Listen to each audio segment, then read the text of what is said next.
नमस्कार, मी सुरेखा आणि तारा न्यूज मध्ये आपल्या सर्वांचं स्वागत। वर्गात बसलेले विद्यार्थी, रिकामा फळा आणि शिक्षक मात्र गावोगावी मतदारांचा शोध घेताना हे चित्र एखाद्या अपवादात्मक दिवसाचं नाही, तर राज्यातील अनेक शाळांमधील वास्तव असल्याचा आरोप शिक्षण संघटना करत आहेत। लोकशाहीचा महत्त्वाचा आधार असलेल्या मतदार यादी पुनर्निरीक्षणाच्या कामासाठी शिक्षकांना मोठ्या प्रमाणात नियुक्त करण्यात आले। मात्र या प्रक्रियेत शिक्षणच मागे पडत असेल तर लोकशाही मजबूत करण्याच्या प्रयत्नात शिक्षण कमकुवत होते का, हा प्रश्न आता ऐरणीवर आलाय। निवडणूक आयोगाने विशेष सखोल मतदार यादी पुनर्निरीक्षण अर्थातच SIR मोहीम सुरू केली आहे। या मोहिमेत राज्यातील हजारो शिक्षक BLO म्हणून काम करत आहेत। घराघरात जाऊन मतदारांची पडताळणी, कागदपत्रांची तपासणी, माहिती संकलन आणि नोंदी अद्ययावत करण्याची जबाबदारी शिक्षकांच्यावर सोपवण्यात आली आहे। मतदार यादी अचूक असणं नक्कीच आवश्यक आहे, कारण लोकशाहीची पायाभरणीच त्यावर उभी असते। परंतु याच काळात शाळांमध्ये विद्यार्थ्यांचे तास बुडत असतील तर त्याकडे दुर्लक्ष करून चालणार नाही।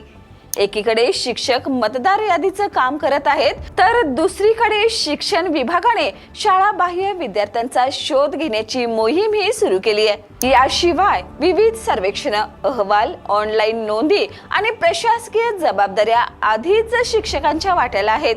परिणामी शिक्षक म्हणून कमी आणि बहुउद्देशीय शासकीय कर्मचारी म्हणून जास्त काम करत असल्याची भावना वाढू लागली आहे।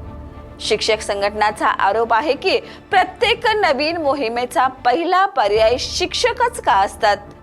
मतदार यादी असेल, जनगणना असेल, सर्वेक्षण असेल किंवा इतर कोणतीही शासकीय मोहीम, सर्वप्रथम शिक्षकांनाच कामावर का झोपलं जाते आणि या सगळ्यात वर्गातल्या विद्यार्थ्यांचं काय, हा मूलभूत प्रश्न कोणी विचारणार का? शिक्षक संघटनांनी निवडणूक आयोगाकडे आणि राज्य शासनाकडे निवेदन देत स्पष्ट मागणी केली आहे। जर निवडणुकीची कामं अत्यावश्यक असतील तर ती शालेय वेळेनंतर किंवा सुट्टीच्या दिवशी द्यावी, कारण शिक्षक वर्गाबाहेर असतील तर विद्यार्थ्यांचा अभ्यासक्रम मागे पडणारच आणि अभ्यासक्रम मागे पडला तर गुणवत्तेवर परिणाम होणारच। विशेष म्हणजे सर्वोच्च न्यायालयाने अनेक वेळा विद्यार्थ्यांच्या शिक्षणाला सर्वोच्च प्राधान्य देण्यावर भर दिलाय।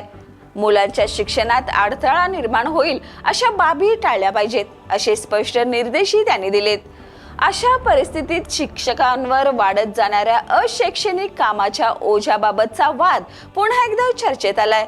मतदार यादीतील एका चुकीच्या नावाचा परिणाम एका मतदानापुरता मर्यादित असू शकतो, पण शिक्षणातील एका दिवसाच्या नुकसानीचा परिणाम संपूर्ण पिढीवर होऊ शकतो।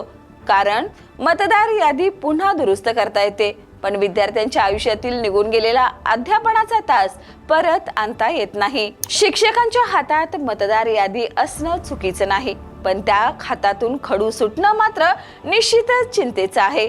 कारण देशाचा मतदार घडवणं जितकं महत्त्वाचं आहे, तितकंच देशाचा नागरिक घडवणंही महत्त्वाचं आहे। आणि तो नागरिक घडतो तो वर्गात शिक्षकांच्या मार्गदर्शनाखाली। म्हणूनच आजचा सर्वात मोठा प्रश्न, शिक्षकांना मतदार यादी सांभाळायला द्यायची की विद्यार्थ्यांचं भविष्य? तुम्हाला काय वाटते? नक्की कमेंट करा आणि पाहत रहा तारा न्यूज।